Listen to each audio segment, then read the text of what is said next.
अस्सलामुअलैकुम dear students, उम्मीद करती हूँ आप सब खैरियत से होंगे।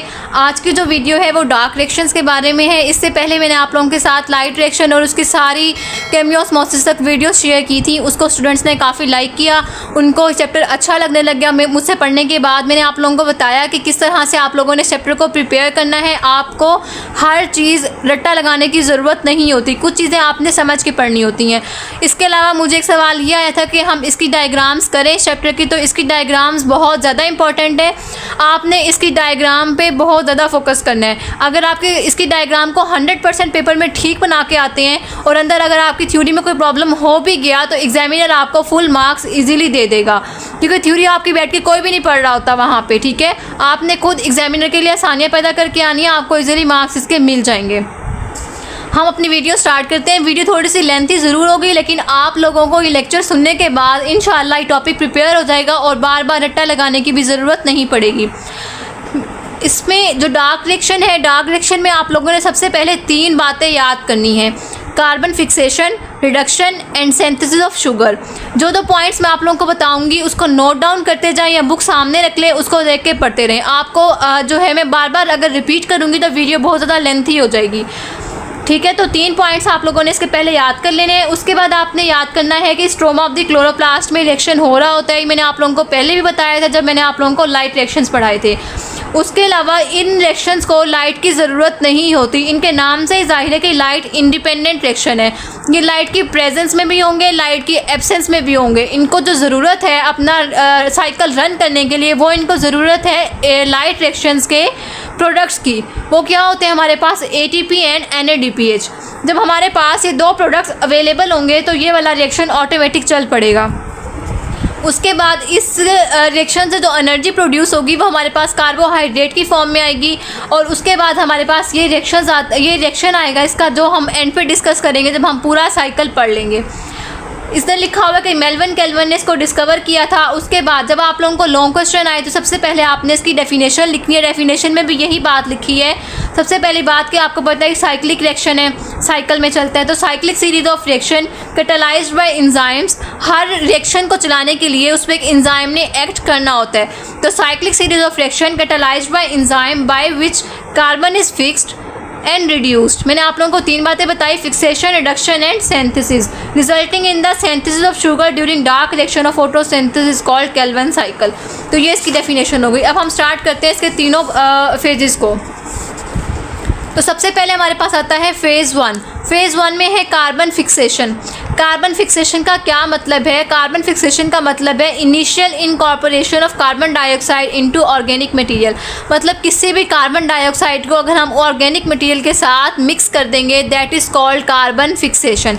अब यहाँ पे मैं आप लोगों को बताती हूँ कि देखिए, यहाँ पे हमारे पास कार्बन डाइऑक्साइड थी, यहाँ पे RuBP का एक मॉलिक्यूल था, दैट इज़ ऑर्गेनिक मटेरियल। ये इसके साथ मिक्स हुआ और एक नया मॉलिक्यूल हमारे पास बन गया।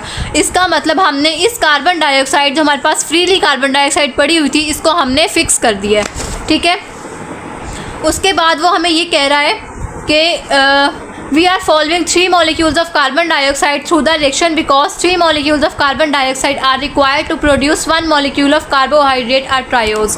वो कह रहे हैं कि हम यहाँ पे 3 मॉलिक्यूल कार्बन डाइऑक्साइड के यूज़ कर रहे हैं सो दैट कि हम यहाँ पे एक 3 कार्बन कार्बोहाइड्रेट प्रोड्यूस कर सकें। आपने चैप्टर 2 में पढ़ा होगा इसी बुक के कि हमारे पास जो कार्बोहाइड्रेट होते हैं वो ट्रायोज से ही स्टार्ट हो रहे होते हैं, 3 कार्बन से। इससे कम का कार्बोहाइड्रेट होता ही नहीं है। तो हमें 3 कार्बन के मॉलिक्यूल इसलिए देने पड़ रहे हैं ताकि हमारे पास एक ट्रायोज का मॉलिक्यूल बन सके।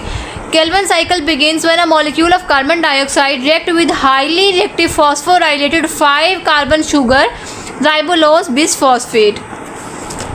यहाँ पे अब एक बात ये समझ लें, जो ये सर्कल्स बने हुए हैं that denote the number of carbon atoms, और जो 3 डिनोट कर रहा है ये है इतने मॉलिक्यूल, इतने नंबर में ये मॉलिक्यूल हम यूज़ कर रहे हैं। मतलब 3 मॉलिक्यूल हैं RuBP के और इसके अंदर 5 कार्बन है। ठीक है, तो 3 molecules of RuBP combine with 3 molecules of carbon dioxide in the presence of enzyme, जो हम पढ़ेंगे अभी, राइबोलोज रुबिस्को एंजाइम जिसे हम कहते हैं। ठीक है, वो बनाएगा 3 फॉस्फोग्लिसरेट। हमारे पास क्या हुआ, कार्बन की फिक्सेशन हुई, 3 molecules of carbon dioxide will combine with 3 molecules of RuBP to form a new compound that is called 3-phosphoglycerate. This reaction take place in the presence of an enzyme that is called ribulose bisphosphate carboxylase, that is also known as Rubisco, and it is the most abundant protein in chloroplast. ये important MCQ है, ठीक है, and probably the most abundant protein on earth. The product of this reaction is highly unstable. वो कहता है कि इसके result में डायरेक्ट 3-phosphoglycerate हमारे पास नहीं बनता. जब राइबोलोज बिसफॉस्फेट रिएक्ट करता है 3 मॉलिक्यूल्स ऑफ कार्बन डाइऑक्साइड के पास, तो हमारे पास एक कंपाउंड बनता है जो कि हाईली अनस्टेबल होता है और वो बाद में 3 मॉलिक्यूल्स में टूट जाता है, ठीक है. मतलब एक हमने क्या कहा था कि 6 कार्बन का बेसिकली पहले एक कंपाउंड बनता है जो कि स्टेबल नहीं होता. जब वो स्टेबल नहीं होगा तो अपनी एक्टिव फॉर्म में रह ही नहीं सकेगा. वो 6 कार्बन का जो मॉलिक्यूल था वो 3 कार्बन और 3 कार्बन के 2 मॉलिक्यूल्स में टूट जाता है, ठीक है. अब वो कैसे टूटता है मैं ये भी बताती हूँ आप लोगों को. 3 carbon compound that is called 3-phosphoglycerate or phosphoglyceric acid. The carbon that was originally part of carbon dioxide molecule is now a part of organic molecule. जो पहले हमारे पास कार्बन डाइऑक्साइड फ्रीली पड़ी हुई थी वो अब एक ऑर्गेनिक मॉलिक्यूल के साथ कंबाइन होकर नया कंपाउंड बना रही है, तो इसका मतलब ये फिक्स हो गई है, ठीक है. It means carbon has been fixed. Product of initial carbon fixation is 3 carbon compound is also known, that is why Calvin cycle is known as C3 pathway. इसको हम C3 pathway क्यों कहते हैं, क्योंकि जो हमने कार्बन फिक्सेशन करवाई उसके रिजल्ट में हमारे पास 6 कार्बन का एक मॉलिक्यूल बना था, लेकिन 6 कार्बन के मॉलिक्यूल एक अनस्टेबल मॉलिक्यूल था जो कि उस फॉर्म में नहीं रह सका. वो 2 मॉलिक्यूल्स में टूट गया 3 कार्बन्स के. यहाँ पे जो 3 कार्बन के मॉलिक्यूल जो था ना 3 कार्बन का, वो बना 3-phosphoglycerate. अब यहाँ पे 6 मॉलिक्यूल्स ऑफ 3-phosphoglycerate हमारे पास प्रेजेंट हैं. एक बात मैं आप लोगों को बताऊँ, आपने कार्बन नंबर साथ साथ इसके काउंट करने. यहाँ पे 3 मॉलिक्यूल थे, 5 कार्बन के टोटल 15 कार्बन थे. 3 कार्बन ये वाले मिल गए, टोटल 18 हो गए. अब यहाँ पे 3 कार्बन ये हैं और 6 ये हैं. 6 मल्टीप्लाइड बाई 3 दोबारा हमारे पास 18 कार्बन पूरे हो गए. ये स्टेप हमारा कंप्लीट हो गया. कार्बन फिक्सेशन यहाँ पे आपकी ख़त्म हो जाती है. उसके बाद आती है रिडक्शन. रिडक्शन में क्या होता है कि हर मॉलिक्यूल जो हमारे पास 3-phosphoglycerate या phosphoglyceric एसिड का बना था वो क्या करेगा, एक एडिशनल फॉस्फेट लेगा from ATP of light reaction. मैंने आप लोगों को पहले बताया ये रिएक्शन चलेगा ATP NADPH से. जो लाइट रिएक्शन में ATP बना था वहाँ से ये एक और फॉस्फेट लेगा और कन्वर्ट हो जाएगा 1,3-bis-phosphoglycerate. अब आपके माइंड में क्वेश्चन आना चाहिए कि हम जब 2 चीज़ें लगाते हैं हम उसे कहते हैं डाईफॉस्फेट, ट्राईफॉस्फेट. इसको हमने डाई या क्यों नहीं कहा. डाई का मतलब होता है 2, बिस का मतलब भी होता है 2, लेकिन बिस का मतलब है 2 चीज़ें हैं लेकिन वो टर्मिनल्स पे अटैच है. जब वो टर्मिनल्स पे अटैच होंगी उसका मतलब है बिसफॉस्फोग्लिसरेट बना हुआ है. अगर 2 फॉस्फेट कहीं भी अटैच हैं दरमियान में तो वो डाई हम लगा सकते हैं, लेकिन हमने टर्मिनल्स पे अटैच किया, दैट इज़ कॉल्ड 1,3-bis-phosphoglycerate. यहाँ से ATP 6 ATP हमने क्यों डाले, क्योंकि 6 मॉलिक्यूल्स थे. अब यहाँ पे हम 6 मॉलिक्यूल्स को एट अ टाइम शो करवा रहे हैं, तो 6 ATP डालेंगे और यहाँ पे कार्बन आके एक फॉस्फेट आके अटैच हो जाएगा हर मॉलिक्यूल के साथ और 1,3-bis-phosphoglycerate बन गया. उसके बाद क्या होगा, ये रिसीव करेगा electron donated from NADPH of light reaction. अब जो ये 1,3-bis-phosphoglycerate था ये रिड्यूस हो जाएगा into glyceraldehyde 3-phosphate by receiving electron. अब यहाँ पे एक इम्पॉर्टेंट बात है, इस बात को गौर से समझना है. NADPH आया लाइट रिएक्शन का, वो कन्वर्ट हो गया NADP पॉजिटिव में. इसकी क्या हो रही है यहाँ पे, ऑक्सीडेशन, ठीक है, और इसकी क्या हो रही है, रिडक्शन. कैसे हो रही है, NADPH ने अपना हाइड्रोजन लूज़ किया, NADP पॉजिटिव में कन्वर्ट हुआ, खुद की करवा ली ऑक्सीडेशन. ये जो हाइड्रोजन लूज़ किया था वो दे दिया इसने ग्लिसरल्डिहाइड 3-phosphate को और इसकी करवा दी रिडक्शन. जहाँ पे हाइड्रोजन ऐड होगी वहाँ पे होगी रिडक्शन, जहाँ से हाइड्रोजन लूज़ होगी वहाँ पे होगी ऑक्सीडेशन. और जो यहाँ पे हमने एक और फॉस्फेट अटैच किया था ATP को डालने से, वो हमने यहाँ से 6 फॉस्फेट रिमूव करवा दिए और यहाँ पे सिर्फ एक फॉस्फेट बच गया. ग्लिसरल्डिहाइड 3-phosphate बन गया. 6 मॉलिक्यूल्स ही हमारे पास चलते आ रहे हैं. उसके बाद क्या होता है यहाँ पे, which is formed in glycolysis. Glyceraldehyde 3-phosphate हम ग्लाइकोलिसिस में बनाते हैं, वो आगे रेस्पिरेशन का एक अलग से प्रोसेस है, by splitting of glucose. In this way fixed carbon is reduce to energy rich compound G3P with the energy and reducing power of ATP NADPH. Okay, ये सिंपल सी बात है, इसमें कुछ भी नहीं है. जो इंपॉर्टेंट बात है वो हम पढ़ते हैं. G3P and not glucose is the carbohydrate produced directly from the Calvin cycle। आपको MCQ आएगा Calvin cycle से डायरेक्टली क्या बन रहा होता है। Calvin cycle से डायरेक्टली बनता है 3 मॉलिक्यूल का कंपाउंड ऑफ कार्बोहाइड्रेट, जो मैंने आप लोगों को शुरू में ही बताया।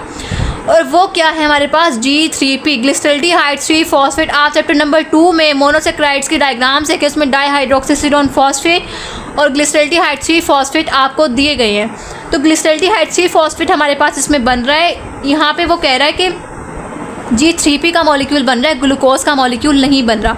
हमारे पास कार्बोहाइड्रेट अगर हम कहते हैं ना डायरेक्ट हमारे माइंड में आता है ग्लूकोज बस, लेकिन इस साइकिल के अंदर हमारे पास G3P बनता है, ग्लूकोज नहीं बनता डायरेक्टली कैल्विन साइकिल से। From every 3 molecule of carbon dioxide entering the cycle combine with 3 molecule of RuBP 6 molecule of G3P are produced. वो दोबारा यही बात कर रहा है, 3 मॉलिक्यूल RuBP के 3 मॉलिक्यूल कार्बन डाइऑक्साइड के साथ मिलते हैं तो 6 मॉलिक्यूल बनाते हैं G3P। ये एज अ रिजल्ट 6 मॉलिक्यूल में से एक मॉलिक्यूल हमारे पास G3P का रिलीज़ हो जाता है, जो कि हमारे पास एनर्जी प्रोवाइड कर रहा होता है। ये हमारी आउटपुट आ गई इसकी, जो कि ट्रायोज है, ग्लूकोज नहीं बना। ठीक है, उसके बाद ये फिर फर्दर कन्वर्ट हो जाएगा ग्लूकोज में, ऑर्गेनिक कंपाउंड भी हम बनाएंगे। मैं आप लोगों को बताऊंगी ग्लूकोज कैसे बनता है, लेक्चर के एंड में मैं बताती हूँ ये भी। Out of every 6 molecule only 1 molecule leave the cycle used by the plant for making glucose. मैंने आप लोगों की बात बता दी कि सिंपली वो रिमूव हो गया। आगे जो भी लिखा हुआ है किसी काम का नहीं है, जो मैं आप लोगों को बता रही हूँ आपने उसी को समझना है, उसी को अपने अल्फाज में लिख देना है। ठीक है, एक एक लाइन यहाँ से याद करने की ज़रूरत नहीं है। Regeneration of carbon dioxide RuBP। अब रीजनरेशन कैसे होगी कार्बन डाइऑक्साइड की, RuBP की हमने जो यूटिलाइज़ किया कार्बन डाइऑक्साइड के साथ उसको मिला के हमने उसको रीजनरेट भी तो करवाना है ना, हमने साइकिल दोबारा चलाना है। तो कैसे होगा, एक कॉम्प्लेक्स सीरीज ऑफ फ्रैक्शन चलती है कार्बन स्केलेटन की of 5 molecules of 3 carbon G3P are rearranged into molecule of 5 carbon RuP। अच्छा, अब वो यहाँ पे ये कहता है कि जब 6 मॉलिक्यूल्स थे, एक रिलीज़ हो गए, पीछे बच गए 5 मॉलिक्यूल। अब जब 5 मॉलिक्यूल बने, यहाँ पे जो एरोस 3 लगे हुए, यहाँ पे 2-3 स्टेप हो रहे थे जो आपकी बुक में गिवन नहीं है, आपको भी करने की ज़रूरत नहीं है। और पेपर्स में जितना कम टाइम रह गया है, आपको टाइम भी नहीं है कि आप लोग हर चीज़ प्रिपेयर कर सकें। ठीक है, 5 मॉलिक्यूल्स ऑफ G3P थे, वो कह रहे हैं कि यहाँ पे रीअरेंज होंगे into 3 molecules of 5 carbon RuP। ये 5 कार्बन का RuP था ना, तो यहाँ पे 3 मॉलिक्यूल्स ऑफ RuP बनेंगे। 3 carbon G3P 5 molecules of 3 carbon. ठीक है, 5 molecules of 3 carbon G3P are rearranged into 3 molecules of 5 carbon RuP। इस बात को रिपीट करके आपने दोबारा सुन लेना है। ठीक है, 3 मॉलिक्यूल्स ऑफ RuP में कन्वर्ट हुए और फिर यहाँ पे हमें बिस फॉस्फेट बनाना था। P का मतलब फॉस्फेट एक ऑलरेडी अटैच है, एक और फॉस्फेट अटैच करना है। 3 मॉलिक्यूल थे, 3 ATP लेंगे और उसको कन्वर्ट कर देंगे ADP में। जो यहाँ से फॉस्फेट निकलेगा वो हम इसमें ऐड कर देंगे और बिस फॉस्फेट बन जाएगा। इस तरह से हमारे पास क्या होगा, साइकिल को दोबारा RuPP मिल गया, साइकिल दोबारा कार्बन डाइऑक्साइड के साथ बाइंड करेगा और दोबारा चलता रहेगा। ग्लूकोज बनाने के लिए इस साइकिल को 2 बार चलना पड़ेगा। ग्लूकोज में होते हैं 6 मॉलिक्यूल, 6 कार्बन होते हैं। जब 6 कार्बन होंगे तो हमारे पास साइकिल को 2 बार चलना पड़ेगा, तो यहाँ पे 6 कार्बन का ग्लूकोज मॉलिक्यूल रिलीज़ हो जाएगा। वो कोई भी कार्बोहाइड्रेट हो सकता है। अब इस रिएक्शन में जो एनर्जी प्रोडक्शन है वो क्या हुई, 6 ATP यहाँ पे, 3 ATP यहाँ पे, टोटल 9 ATP बन रहे हैं हमारे पास। एक बात याद रखनी है, रिडक्शन में 6 ATP हैं, रीजनरेशन में 3 ATP हैं। NADPH प्रोड्यूस हो रहे हैं सिर्फ रिडक्शन के अंदर, और वो हैं 6 NADPH, और एक NADPH से 8 ATPs बनते हैं, 3 ATPs। तो आपने टोटल ATPs इसके काउंट करने कितने, 6 और 3 9, और यहाँ से कितने होंगे, 6 को मल्टीप्लाई करें आप 3 से तो 18 ATP यहाँ से भी बन रहे हैं। लेकिन आपकी बुक में गिवन नहीं है, आप इसको फ़िलहाल के लिए छोड़ दें। सिंपल याद रखें, रिडक्शन में ATP भी बनेगा, NADPH भी बनेगा, रीजनरेशन में सिर्फ ATP बनेगा, और वो टोटल 3 होंगे। अब जो यहाँ पे क्वेश्चन थी उसको देखें, 6 NADPH यूज़ किए, NADP पॉजिटिव में कन्वर्ट किया जब हमने इसकी ऑक्सीडेशन करवाई थी, और G3P को हमने रिड्यूस करवाया था। 9 ATP को हमने यूज़ किया, 9 ATP में कन्वर्ट किया, और 9 फॉस्फेट हमने ऐड किए थे। और जो ये वाटर मॉलिक्यूल है ये आपके साइकिल में कहीं भी नहीं गिवन, तो सिंपली आपने इसको बस लिख देना है। ये आज तक मुझे भी समझ नहीं आ सके कि ये कहाँ से आया वाटर का मॉलिक्यूल। तो उम्मीद करती हूँ मैंने आपको ये पूरा का पूरा साइकिल समझा दिया होगा। अगर आपका कोई क्वेश्चन रिमेनिंग है आप मुझे कमेंट कर सकते हैं। चैनल को लाजमी सब्सक्राइब किया करें, अपने फ्रेंड्स के साथ लाजमी वीडियोज़ को शेयर किया करें, ताकि दूसरों का भी फ़ायदा हो जाए। अपने पेपर्स की अच्छे से तैयारी करें। कोई आपको कन्फ्यूजन आए मुझे कमेंट कर दिया करें, मैं आपकी ज़रूर हेल्प करूँगी।